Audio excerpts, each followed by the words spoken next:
Hello friends, today we will discuss about Commission for Air Quality Management. आज देखेंगे commission for air quality management क्यों अस्तित्व में आया, क्या रीज़न था इसके आने के पीछे और क्यों इसको स्टैट्यूटरी स्टेटस प्रोवाइड किया गया, क्यों environment pollution prevention and control authority को रिमूव किया गया। ये सब हम चीज़ें आज इस आर्टिकल में देखेंगे। तो फर्स्ट ऑफ ऑल हम जानते हैं commission for air quality management के बारे में। ये स्नैपशॉट जैसी एक चीज़ मैंने बनाई है।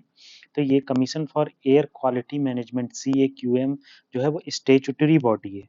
स्टैट्यूटरी बॉडी कौन सी होती है? स्टैट्यूटरी बॉडी वो होती है जो किसी एक्ट के थ्रू बनाई जाती है।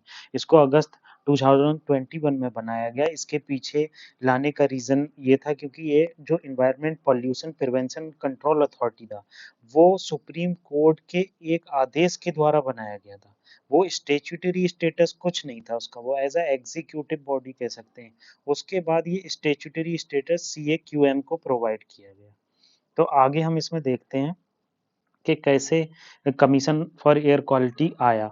तो अगस्त 2021 में गवर्नमेंट ने पार्लियामेंट में एक एक्ट पास किया CAQM एक्ट पास करके इसको स्टैट्यूटरी स्टेटस प्रोवाइड किया गया।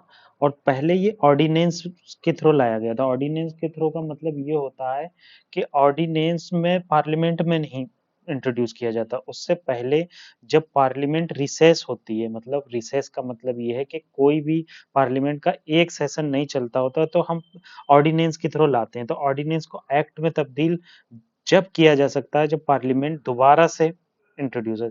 तो दूसरा पॉइंट क्या है? दूसरा पॉइंट ये है कि इसे हमने लाया है क्या कहते हैं एनसीआर रीजन में। अब एनसीआर रीजन हमें पता होना चाहिए कि एनसीआर रीजन किस किस से बाउंड्री मिलती है।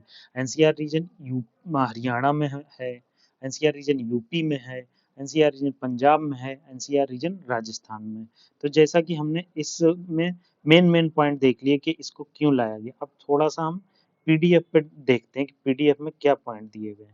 तो पीडीएफ में जैसा कि दिया गया है कि पीडीएफ में बताया गया है कि पहले जब ये commission for air quality management नहीं था तो उससे पहले एक बॉडी काम करती थी, environment pollution prevention control authority, जो सुप्रीम कोर्ट के आदेश के द्वारा बनाई गई थी, जिस बॉडी में को चलाता था सेंट्रल पोल्यूशन कंट्रोल बोर्ड। तो पूछा जा सकता है EPCA को कौन चलाता था? Central pollution control board. अब नाउ ये मिनिस्ट्री ऑफ एनवायरनमेंट के अंदर आ गया है, जैसे CAQM जब आया है।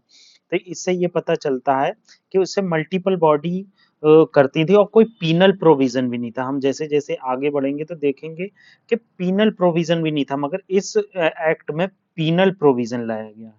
तो ये आर्टिकल हमने डिस्कस किया है।